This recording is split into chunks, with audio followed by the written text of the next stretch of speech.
السلام عليكم ورحمة الله وبركاته.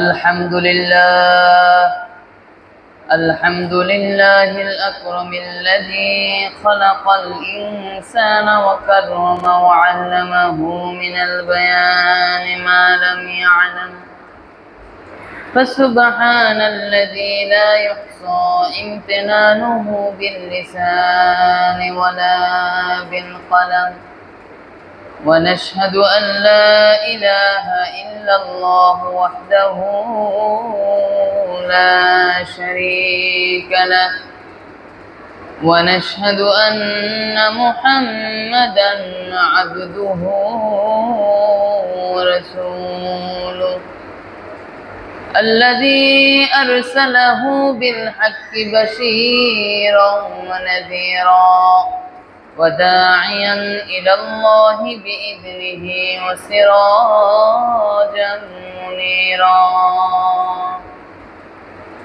أما بعد فأعوذ بالله من الشيطان الرجيم. بسم الله الرحمن الرحيم.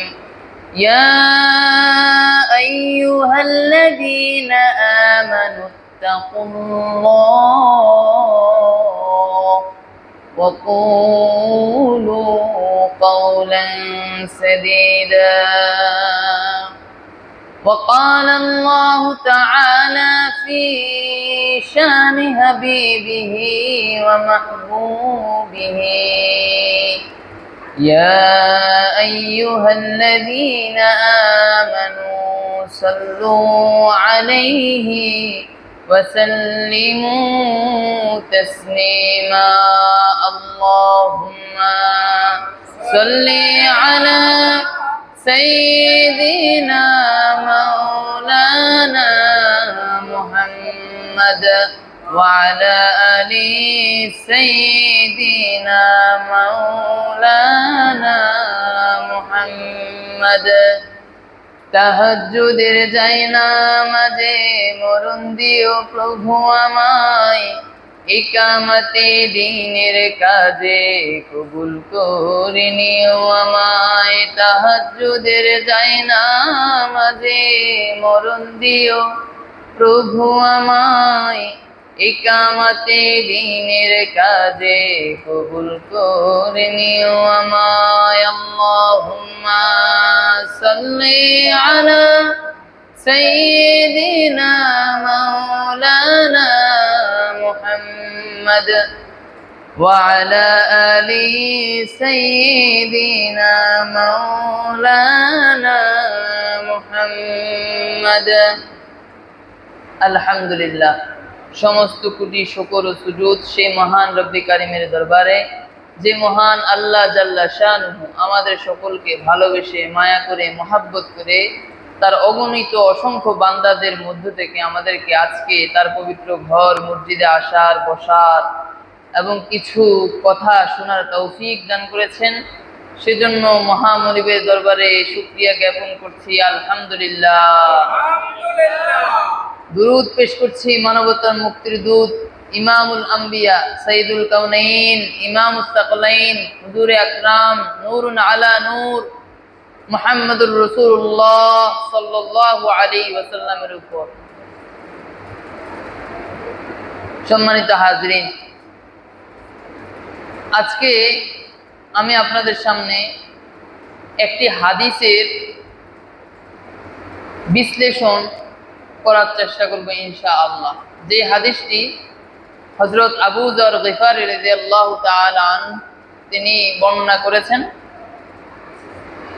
তিনি রাসূলুল্লাহ সাল্লাল্লাহু আলাইহি সাল্লামের সাহাবীদের মধ্য থেকে প্রসিদ্ধ একজন সাহাবী আবু যর গিফারী রাহমাতুল্লাহ আলাইহি, যার কুনিয়াত উপনাম হচ্ছে জুনদুব বিন জুনাদা। উপনাম কি?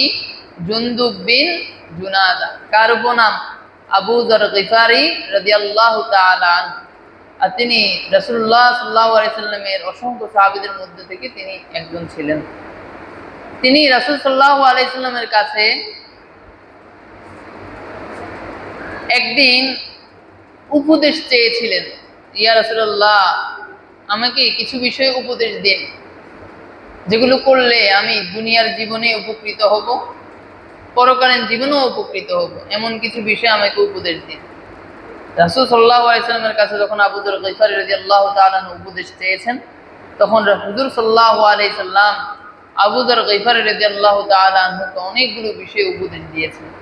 এই ব্যাপারেই আমরা আজকে কথা বলবো। যে উপদেশগুলো রাসূল সাল্লাল্লাহু আলাইহি সাল্লাম দিয়েছেন, এই ব্যাপারেই আমরা কথা বলবো এবং আমাদের নিজেদের জীবনে এগুলো বাস্তবায়ন করার চেষ্টা করব ইনশাআল্লাহ। عن أبي ذر قال دخلت على رسول الله صلى الله عليه وسلم فذكر الحديث بطوله إلى أن قال قلت يا رسول الله أوصي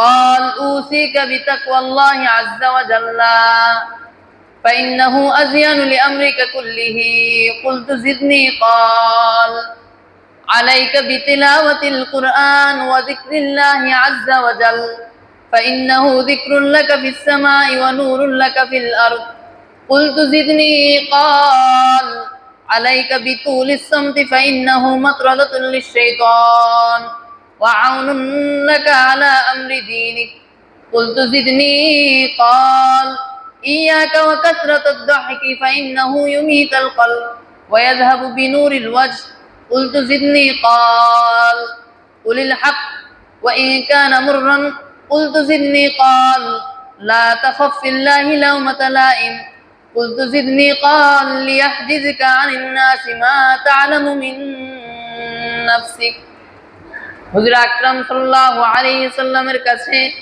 হযরত আবু যর গিফারী রাদিয়াল্লাহু তাআলা আনহু যখন উপদেশ চেয়েছিলেন, রাসূলুল্লাহ সাল্লাল্লাহু আলাইহি সাল্লাম আবু যর গিফারী রাদিয়াল্লাহু তাআলা আনহুকে অনেকগুলো বিষয়ে উপদেশ দিয়েছেন। তার মধ্যে প্রথম যে বিষয়ে উপদেশ দিয়েছেন সেটি ছিল তাকওয়াল্লাহ, অর্থাৎ আল্লাহ রাব্বুল আলামিনের ব্যাপারে ভয় ভীতি। একজন মুমিন আল্লাহ রাব্বুল আলামিনকে প্রতিনিয়ত ভয় করবে, প্রতিনিয়ত তার অন্তর দ্বারা আল্লাহকে ভয় করবে, তার অন্তরের মধ্যে আল্লাহর ভয় লালন করবে। আর যে বান্দা আল্লাহর ভয় সবসময় অন্তরে লালন করবে তাকে বলা হয় মুত্তাকি। যে ব্যক্তি তাকওয়ার গুণে গুণান্বিত হয় তাকেই বলা হয় মুত্তাকি। রাসূল সাল্লাল্লাহু আলাইহি সাল্লাম প্রথমত আবু যর গিফারী রাদিয়াল্লাহু তাআলা আনহুকে আল্লাহর ভয় অন্তরে লালন করার ব্যাপারে উপদেশ দিয়েছেন। আল্লাহর ভয় অন্তরে লালন করলে কি কি লাভ হবে?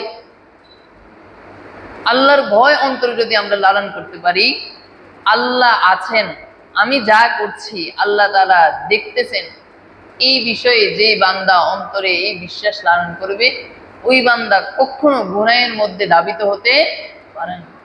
কারণ তার মাথার ভিতরেই সেট আপ করে আছে, তার অন্তরের মধ্যেই এটা গেঁথে আছে যে আমি যদি এই কাজটা করে ফেলি তাহলে আমার রব আমার উপর অসন্তুষ্ট হয়ে যাবে।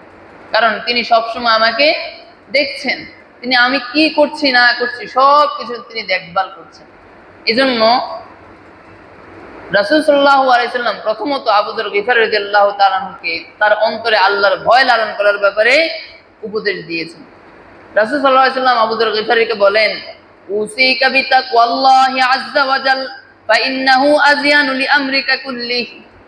রাসূল সাল্লাল্লাহু আলাইহি সাল্লাম আবু যর গিফারী রাদিয়াল্লাহু তাআলা আনহুকে বলেন, আমি তোমাকে প্রথম যে উপদেশ দিচ্ছি সেটা হচ্ছে আল্লাহর ভয় অন্তরে লালন করা।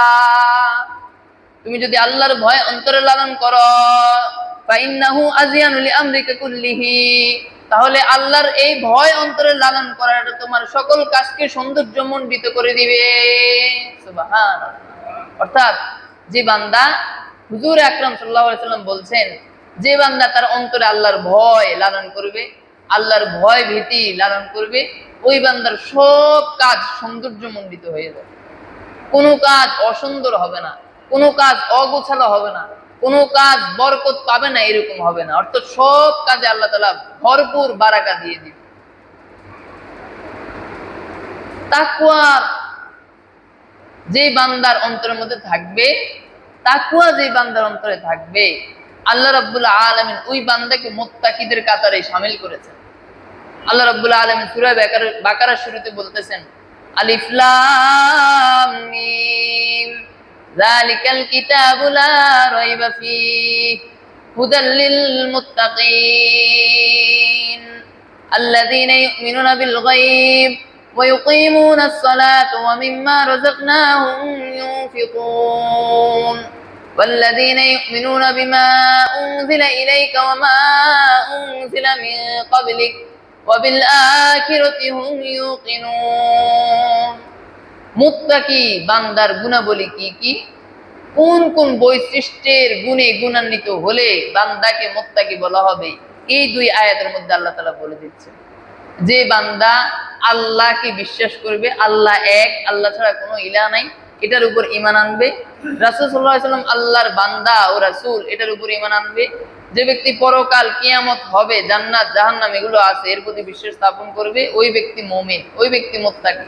যে ব্যক্তি ফেরেশতা আল্লাহর দুনিয়ার জমিনে আল্লাহ রাব্বুল আলামিনের প্রেরিত গ্রন্থগুলোর উপর বিশ্বাস স্থাপন করবে, ফেরেশতা নবীদের উপর বিশ্বাস স্থাপন করবে, ভালো মন্দ যা আসে সব আল্লাহর পক্ষ থেকে আসে, এই বিষয়ের উপর যে ব্যক্তি বিশ্বাস স্থাপন করবে, ওই ব্যক্তি হচ্ছে প্রকৃত মুত্তাকির গুণে গুণান্বিত। আর এই সকল গুণে গুণান্বিত হলে এর পুরস্কার কি, জাযা কি? আল্লাহ রাব্বুল আলামিন কুরআনুল কারীমের মধ্যে বলেন, ওয়া আম্মা মান খাফা মাকামা রাব্বিহি ওয়া নাহান নাফসা আনিল হাওয়া, আমার যে বান্দা আমি আল্লাহর সামনে দণ্ডায়মান হওয়াকে ভয় করে এবং তার অন্তরের কুপ্রবৃত্তি থেকে নিজের নফসকে হেফাজত করে। শয়তান তাকে বলে গুনাহের দিকে ধাবিত হতে, কিন্তু সে শয়তানকে বলে দেয় আমি তোর কথা শুনবো না, আমি শুনবো আমার মনিবের কথা, অর্থাৎ আল্লাহর কথা।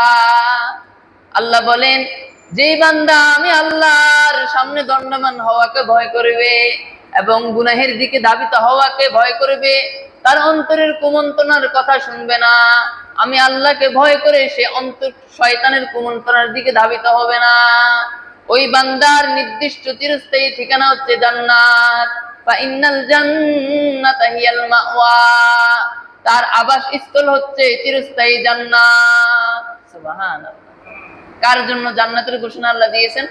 যে ব্যক্তি তাকওয়ার গুণে গুণান্বিত হবে, যে ব্যক্তি মুত্তাকি, যে ব্যক্তি প্রকৃত মুমিন, ওই ব্যক্তিকে আল্লাহ রাব্বুল আলামিন বলছেন যে এই ব্যক্তি কাল কিয়ামতের ময়দানে আল্লাহ রাব্বুল আলামিন তাকে চিরস্থায়ী যে বাসস্থান দিবেন, চিরস্থায়ী থাকার যে জায়গা দিবেন, সেটা হচ্ছে কি জান্নাত। সেটা হচ্ছে কি জান্নাত। আল্লাহ রাব্বুল আলামিন আমাদেরকে ওই জান্নাতের চিরস্থায়ী বসবাসের তৌফিক দান করুন, সবাই বলে আমিন।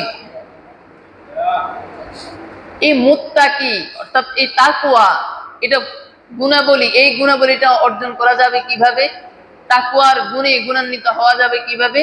হুজুর আকরাম সাল্লাল্লাহু আলাইহি ওয়াসাল্লাম হাদিসের মধ্যে বলেন, আনতাবুদাল্লাহ কাআন্নাকা তারাহু ফাইন লাম তাকুন তারা ফাইন্নাহু ইয়ারাক। রাসূল আকরাম সাল্লাল্লাহু আলাইহি সাল্লাম বলেন, তুমি এমন ভাবে ইবাদত করবে যেন তুমি আল্লাহকে দেখতেছো। যদি তুমি আল্লাহকে না দেখো তবে এটা ভেবে নাও তোমার সব কিছু আল্লাহ তাআলা দেখতেছেন। আর যে বান্দা তার অন্তরের মধ্যে এই বিশ্বাস লালন করবে তার সব কিছু আল্লাহ তাআলা দেখতেছে, ওই ব্যক্তি আসলেই প্রকৃতপক্ষেই তাকওয়ার গুণে গুণান্বিত হয়েছে। আর আল্লাহ যে সবকিছু দেখতেছে, এই বিষয়টা উপলব্ধি করার সর্বোত্তম মাধ্যম হচ্ছে নামাজ। কোনটা? নামাজ। নামাজের মধ্যে ব্যক্তি যেরূপ একাগ্রতা থাকে, যেরকম মনোযোগ থাকে, অন্য কোনো কাজে এরকম মনোযোগ সচরাচর থাকে না। নামাজের মধ্যে ব্যক্তি আসলে সে চিন্তা করে, ভাবে, হ্যাঁ আমি আমার রবের সামনে দাঁড়িয়েছি, এখন আমাকে অন্যদিকে মনস্ক করলে হবে না, অন্যদিকে আমার মনকে স্থির করলে হবে না, শয়তান আমাকে যতই প্ররোচনা দিক আমি শয়তানের প্ররোচনায় পড়বো না। ব্যক্তি সবসময় এটা ভাবে নামাজের মধ্যে থেকে, তখন সে অন্য মনস্ক হয় না, অমনোযোগী হয় না। সে তার অন্তরের মধ্যে ওই যে আল্লাহ যে তাকে দেখতেছে এই বিষয়টা তার অন্তরের মধ্যে তখন উপলব্ধি হয়।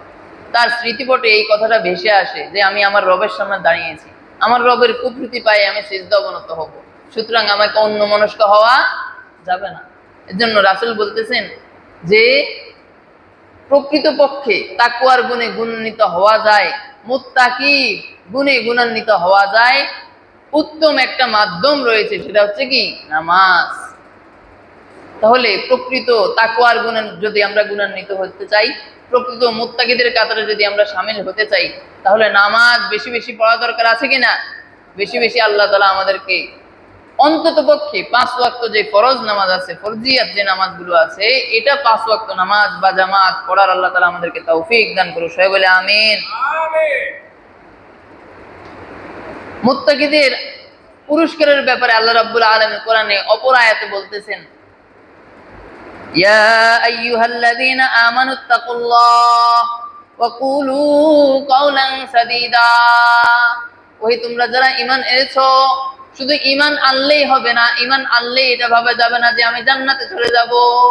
আল্লাহ প্রথমত বলেছেন ইয়া আইয়ুহাল্লাযীনা আমানু, হে ঈমানদারগণ। ঈমানদার বলেই আল্লাহ শেষ করে দেন নাই, তারপর বলতেছেন ইত্তাকুল্লাহ, ওহে তোমরা যারা কালিমার স্বীকারোক্তি দিয়েছো, লা ইলাহা ইল্লাল্লাহ, আল্লাহ ছাড়া কোনো ইলাহ নাই, মুহাম্মদ রাসূলুল্লাহ, মুহাম্মদ সাল্লাল্লাহু আলাইহি ওয়াসাল্লাম আল্লাহর রাসূল, এই কালিমার স্বীকৃতি যারা দিয়েছো মুমিন বান্দারা, তোমরা ঈমান আনলেই হবে না, বরং তোমরা তাকওয়ার গুণে গুণান্বিত হতে হবে।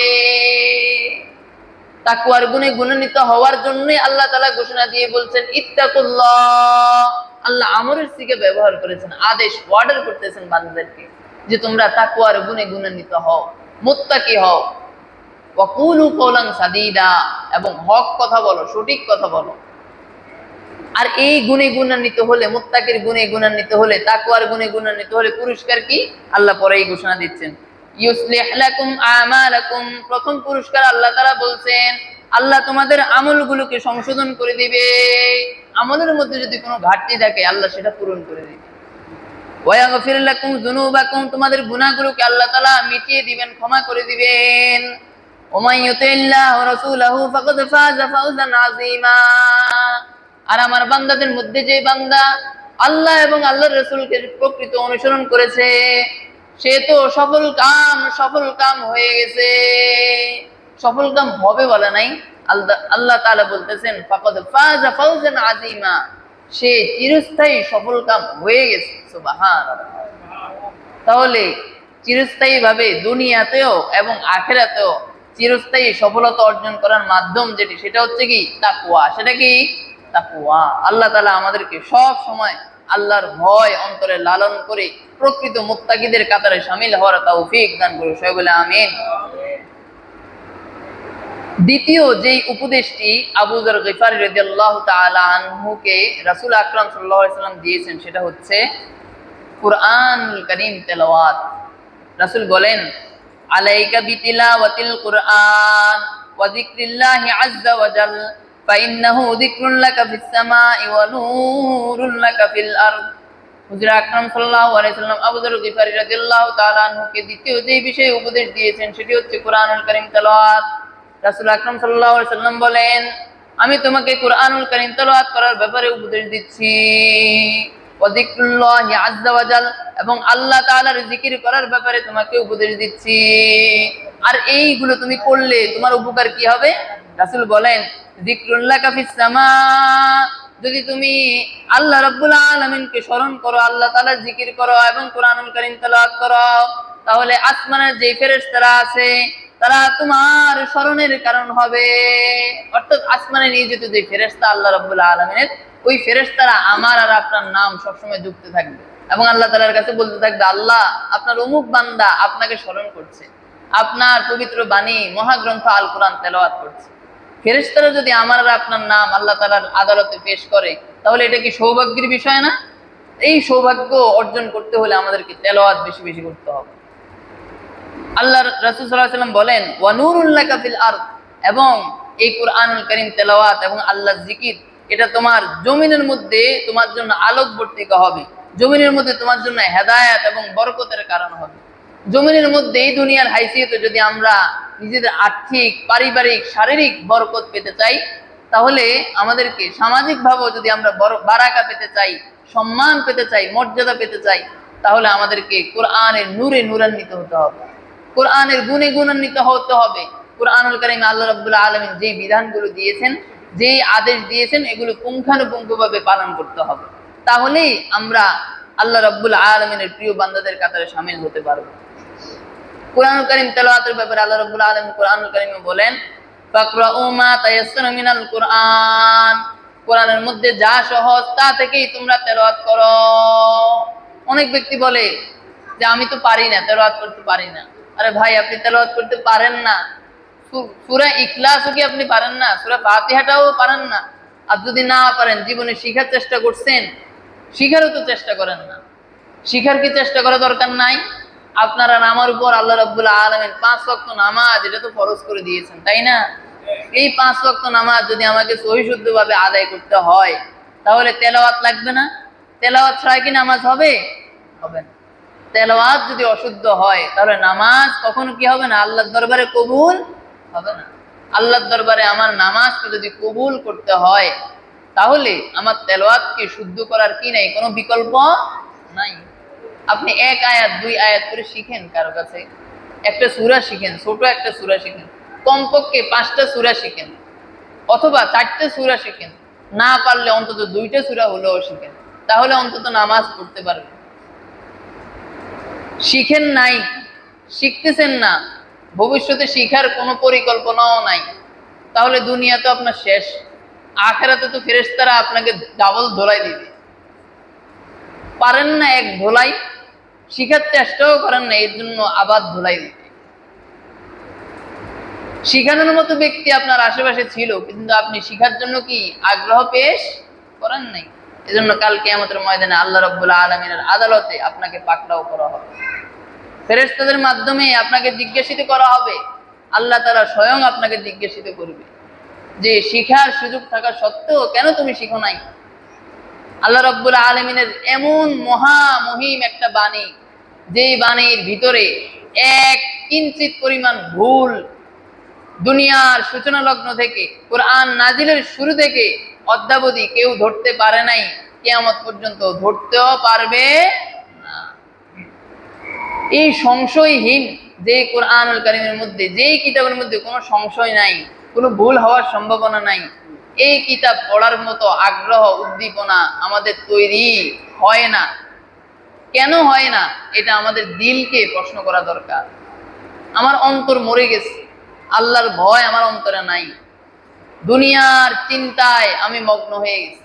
এজন্যই মূলত আল্লাহ রাব্বুল আলামিনের যে বিধান, যে কোরআন, এটা পড়ার মতো স্পৃহা, স্পিড, আগ্রহ আমার ভিতরে তৈরি হয়। আল্লাহ তাআলা আমাদেরকে বুঝে আমল করার তৌফিক দান করুন, সবাই বলে আমিন।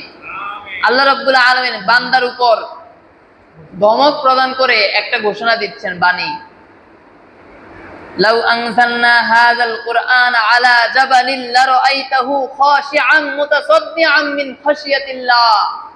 আল্লাহ রাব্বুল আলামিন বলেন, ও আমার বান্দা, আমি যদি তোমাদের উপর এই কোরআনকে অবতরণ না করে পাহাড়ের উপর অবতরণ করতাম, পাহাড় পর্যন্ত আমি আল্লাহ রাব্বুল আলামিনের ভয়ে প্রকম্পিত হয়ে যেত, আমি আল্লাহর সামনে বিনয়াবনত হয়ে পড়তো।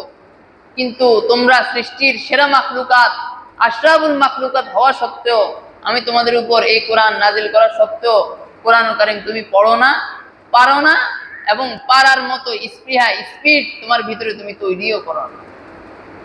আল্লাহ তাআলা কিন্তু বান্দাকে ধমক প্রদান করতেছেন আয়াতের মধ্যে, কোরআনের মধ্যে আল্লাহ তাআলা ধমক দিয়ে বলতেছেন।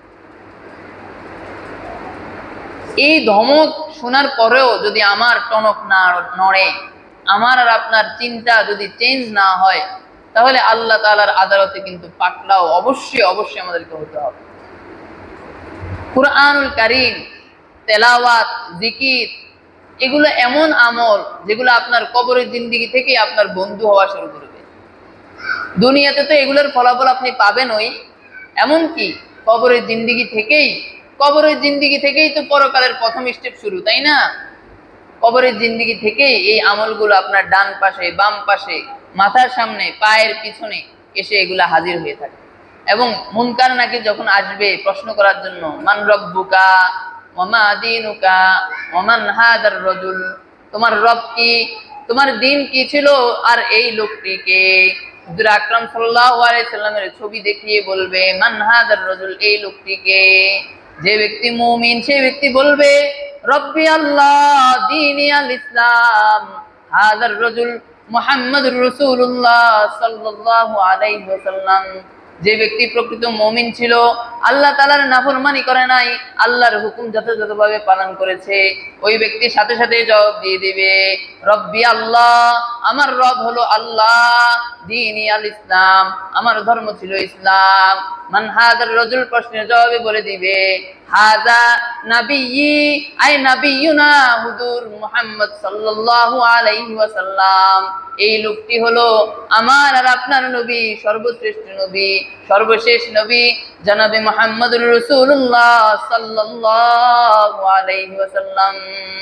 আল্লাহু আকবার। যে ব্যক্তি মুমিন, যে ব্যক্তি তাকওয়ার গুণে গুণান্বিত, সেই ব্যক্তি তিনটা প্রশ্নের জবাব দিয়ে দিতে পারবে। কিন্তু যে ব্যক্তি নাফরমান, দুনিয়ার হাইসিয়তে, এই দুনিয়ার জমিনে পৃথিবীতে আল্লাহর হুকুম আহকাম, রাসূল আকরাম সাল্লাল্লাহু আলাইহি ওয়াসাল্লামের আদর্শ যথাযথভাবে পালন করে নাই, ওই বান্দা তো কাল কিয়ামতের ময়দানে, এই কবরের ময়দানে যখন ফেরেশতারা জিজ্ঞেস করবে, তখন সে বলবে যে লা আদরি, লা আদরি, আমি কিছুই জানি না, কিছুই জানি না। তখন সে নিজের গালে নিজে চপেটাঘাত করবে, নিজের মাথা নিজে বাড়ি দিবে, আর আফসোস করবে, হায় আবার যদি দুনিয়ার মধ্যে ফিরে যেতে পারতাম, আবার যদি একটা আমল করতে পারতাম। মুমিন ব্যক্তির চারপাশে তার কোরআন, তার জিকির আজকার, নফল ইবাদত, নামাজ, এগুলো তার চারপাশে এসে তাকে বেড়াও দিয়ে দিবে, তাকে ছায়া দিয়ে দিবে। যখন ফেরেশতারা জিজ্ঞেস করতে আসবে মান রব্বুকা, তখন বলবে, এরা বলবে, এই কোরআন, নামাজ, তেলাওয়াত, এগুলো বলবে যে এই বান্দাকে জিজ্ঞাসা করার দরকার নাই, সে কোরআন বলবে সে আমাকে নিয়মিত তেলাওয়াত করছে, নামাজ বলবে সে আমাকে যথাযথভাবে 5 ওয়াক্ত নামাজ সে হাজিরা দিয়েছিল, নফল ইবাদত বলবে যে সে দান খয়রাত, জিকির আজকার, তাসবিহ তাহলিল এগুলো পাঠ করেছে। তখন ফেরেশতারা আল্লাহ তাআলার কাছে গিয়ে তার এই আমলগুলোর ব্যাপারে বলবে। তখন আল্লাহ ফেরেশতাদেরকে বলে দিবে, ঠিক আছে, আমার এই বান্দা নেককার, তার তার আর প্রশ্ন করার, কবরের জিন্দেগি তার প্রশ্ন করার প্রয়োজন আর নাই। সুবহানাল্লাহ। যে ব্যক্তি দুনিয়ার মধ্যে নামাজ, তেলাওয়াত, রোজা, তারপরে নফল যে ইবাদতগুলো আছে, জিকির আজকার, দান সদকা, এগুলো যথাযথভাবে আদায় করবে, পালন করবে, তার কবরের জিন্দেগি থেকেই পরকালীন জীবন সম্পূর্ণ সৌন্দর্যমণ্ডিত হয়ে যাবে। এজন্য দুনিয়াতে সময় থাকাকালীন আমাদেরকে আল্লাহ রাব্বুল আলামিনের হুকুম আহকাম যথাযথভাবে পালন করতে হবে। আল্লাহ তাআলা আমাদেরকে বুঝার তৌফিক দান করুন। যে ব্যক্তি মুমিন, ওই ব্যক্তি যখন কোরআন তেলাওয়াত করে তখন তার হৃদয় প্রকম্পিত হয়ে যায় এবং ঈমানের যে জজবা, ঈমানের যে নূর, এটা বৃদ্ধি হয়ে যায়। আল্লাহ রাব্বুল আলামিন বলেন, ইন্নামাল মুমিনুনা আল্লাযীনা ইযা যুকিরাল্লাহু ওয়া ইযা তুলিয়াত আলাইহিম আয়াতুহু যাদাতহুম ঈমানা। إنما المؤمنون الذين إذا ذكر الله وجلت قلوبهم وإذا تليت عليهم آياته زادتهم إيمانا। আল্লাহ রাব্বুল আলামিন বলেন, মুমিন বান্দার সামনে যখন কুরআনুল কারীম তেলাওয়াত করা হয় তখন তার অন্তর প্রকম্পিত হয়ে যায়। ওয়াইদা তুলিয়াত আলাইহিম আয়াতুহু যাদাতহুম ঈমানা, তার সামনে যখন কুরআনুল কারীমের আয়াত পাঠ করা হয় তখন তার ঈমানের নূর বৃদ্ধি পেতে থাকে, ঈমানি জজবা এটা বৃদ্ধি পেতে থাকে।